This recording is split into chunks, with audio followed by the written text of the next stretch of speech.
So the next section in integration is on using trig identities within integration questions. And we've kind of already seen this because we've already seen that we can integrate a handful of trig functions, including some slightly weirder ones. But basically what we do now is we add in the fact that we can use identities to swap out trig functions and change how they look so that we can convert them into something that is easy to integrate. Just to help you get yourself in the right frame of mind, I want you just to hit pause on the video and jot down on a piece of paper as many of the trig identities as you can remember, including the ones that are in the formula book. Okay, so hit pause, scribble down as many as you want, and then press play on the video, and I'll go through what they are.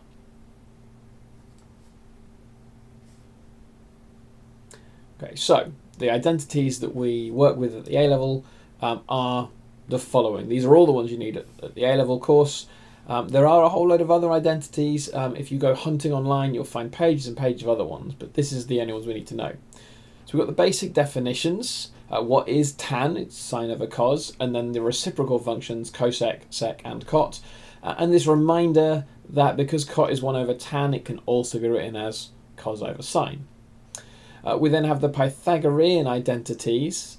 Sine squared plus cos squared is 1, which we met in year 12.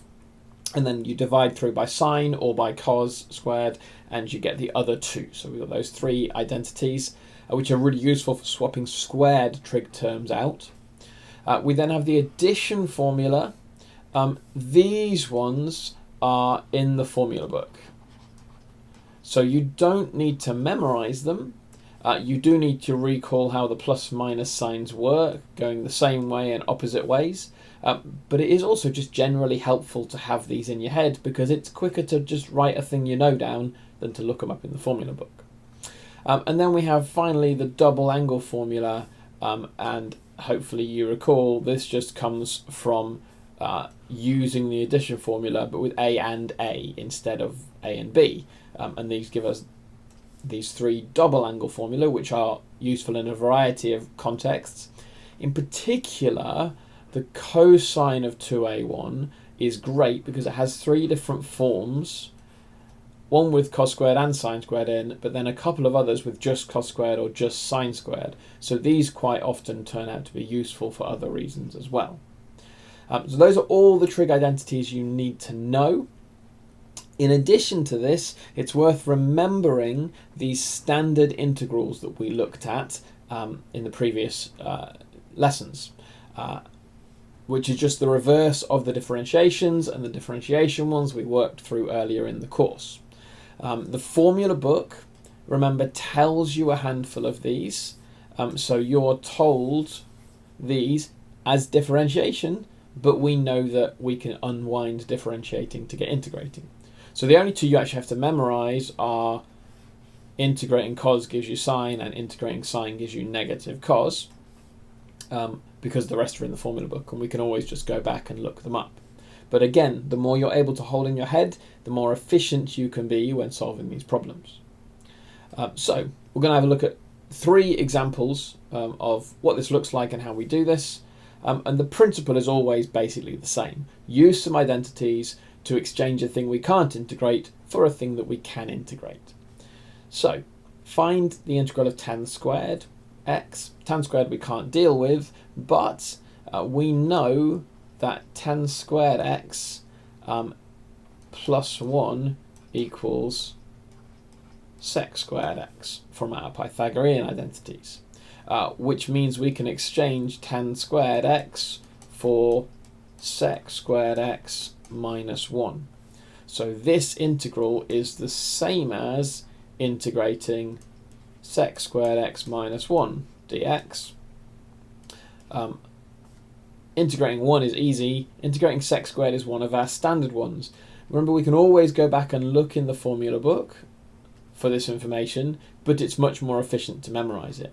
Integrating sec squared is just going to give us tan. So this is going to give us tan x, and then integrating minus 1 is going to give us minus x. And don't forget your plus c. Every time we integrate, we need that constant in there. And that's it. It's really straightforward, but we need to hold on to all those identities.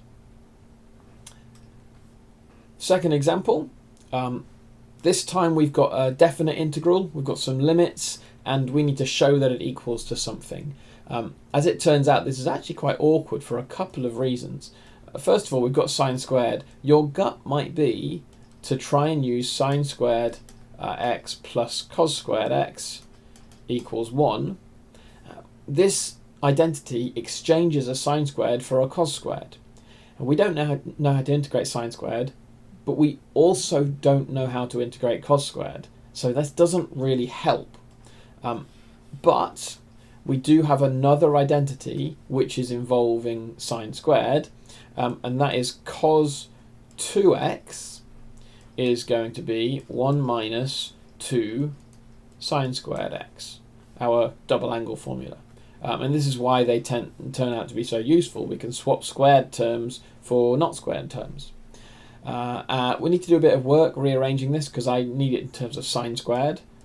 So sine squared x is going to be half of 1 minus cos 2x. I'm going to leave the half out of there because constants, when you're integrating, can just be pulled out. They don't have a massive impact on what we're doing. So this integral of sine squared x is the same as half of the integral of 1 minus cos 2x, because they are the same thing. And so I need to do that integration now. So that is half of, well, integrating 1 gives us x. Integrating cos gives us sine, and it doesn't change, so we've got a minus sine 2x. But remembering that we've got this 2x here, and the reverse chain rule stuff that we did earlier in the chapter tells us that actually what I need is half of sine 2x. And if you want some clarity on why it's a half, go back and look at the reverse chain rule stuff we did earlier in the unit. And I need my plus c. Except I'm integrating between limits. I have definite integral, so I don't actually need the plus c. My question was actually, I'm going to expand these out, so I've got half x minus a quarter sine 2x between the limits pi over 12 and pi over 8 from the question. I just need to substitute those numbers in and do a bunch of tidying up, and hopefully my final answer will match what we were given in the question in the first place. So this is half of pi over 8, take away a quarter of sine of 2 pi over 8, take away half of pi over 12, plus, because I'm doing minus times a minus, a quarter of sine of 2 pi over 12. You could do a little bit of tidying up already. So this is going to be pi over 16. Take away a quarter of sine pi over 4. Take away pi over 24. Plus a quarter of sine of pi over 6. Now, you may be tempted at this point to just reach for your calculator and type it in. Unfortunately, these sine terms, this one in particular, gives a surd. And because I have some terms with pi in and some terms with a surd in, the calculator will not tidy this up fully for you. It can tidy the individual terms up, but it won't do the whole thing all in one go, because when it sees pi and surds, it just goes, no, I'm not bothering, and gives you a decimal number, and we need the exact number. So we need to do this by hand. You don't always have to, but when there's a mixture of different irrational numbers, you have to do this by hand. So I have pi over 16 minus pi over 24. Just going to group the terms that are going to match up nicely. Minus a quarter of, Now, sine pi over 4, we can just tap that in a calculator and we'll get that it's root 2 over 2, plus a quarter of, and again, sine of pi over 6, that's just a half. So we can do pieces on the calculator to make life easy, but not the entire thing. Pi over 16 and pi over 24, I'm going to have a look and I can see that that's got 48 as a common multiple. So that's 3 pi over 48 minus 2 pi over 48 minus root 2 over 8 plus 1 over 8. And just a tiny little bit of final rearranging. This is going to give us pi over 48 plus, and then I'm going to write it as 1 minus root 2 over 8 because they have a common denominator. And this right here is my final answer. I can't tidy this thing up anymore, and I just need to double check that that matches what we were given in the question. So pi over 48 plus 1 minus root 2 over 8. Pi over 48 plus 1 minus root 2 over 8. Fantastic. Happy days. We're done. It's not super hard, but it's long-winded. There's lots of opportunities for making arithmetic errors in there. There's lots of minus sign issues. There's lots of manipulating fractions. So you just have to be careful when you're working through bigger, longer problems like this. And then 2 more examples. Again, we're just working through what identities can I use to sort this out. And as with all of the other trig work, familiarity is key and practice is key, just recognizing these identities. So I'm looking at sine 3x cos 3x, and I'm recalling that sine 2a equals 2 sine a cos a, because this allows me to turn something of the form sine a cos a into just a sine. In this particular case, a is 3 lots of x, and I've got a multiple of 2 in here. So what this tells me is that sine of 3x cos of 3x is equal to half of sine 6x, because it's 2 lots of 3x. So I can now integrate half of sine 6x, and not super difficult. If we integrate sine, we get cosine, but it's negative. So I've got negative a half of cosine 6x, and again, reverse chain rule, we have to divide this by 6. So I need a sixth of cosine 6x. So a quick tidy up, and that's negative 1/12 of cosine 6x. Oh, but I have to have the plus c, the constant of integration. If you notice that connection with the double angle formula, straightforward. If you don't, there's not really another way to get your teeth into that question. Part B, which is we need to integrate sec x plus tan x squared dx. I'm just going to take a step back from this and I'm going to think about, do I have an identity which involves sec and tan to turn this into something neater? And the answer is simply no. There's nothing that joins those two things together. I could rewrite them as fractions with cos on the bottom and join them together, but I'm still going to end up with 2 terms in the numerator, which I can't really do much with.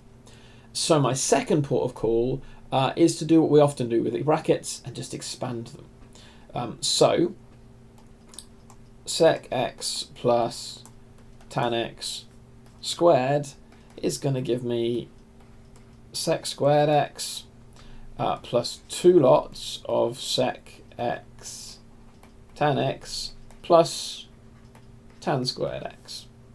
And the reason that's kind of useful is because some of these things we already can integrate and some of these things we can do a bit of work with. So again, always worth just double checking your list in your formula book. So sec squared I'm very happy with, and actually sec tan I'm very happy with. The one I don't have a thing to do with is the tan squared. So I need to do something about tan squared. but sec squared and sec tan I'm happy with.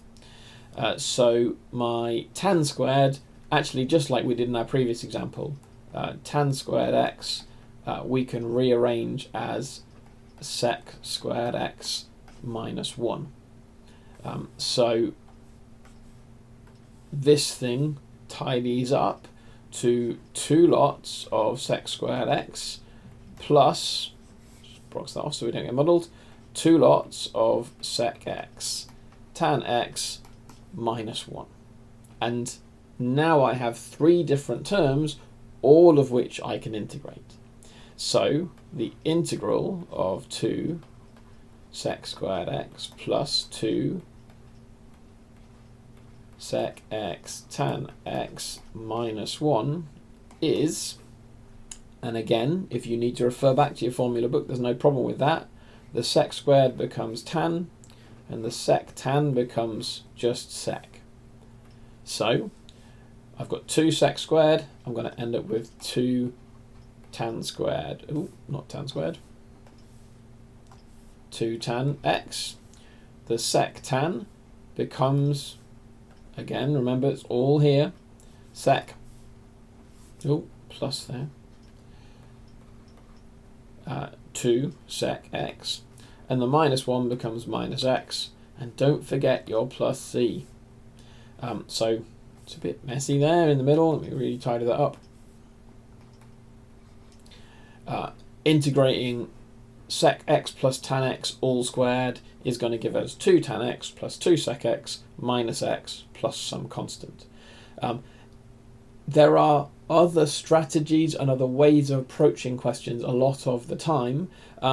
Remember though that if you start and you've got like page you're working out and you don't feel like you're anywhere closer to being at the answer, often the best thing to do with trig is to just stop, forget about it, and start again. Go back to the beginning and have a look. Is there a different strategy, a different identity I could have attempted to use here? Because it's very easy to go down a bit of a rabbit hole and get all muddled and stuck. But remember, keep referring back to that list of things that we can integrate. Those are your goals. And as long as you can reach those goals, the integrating step is not too difficult.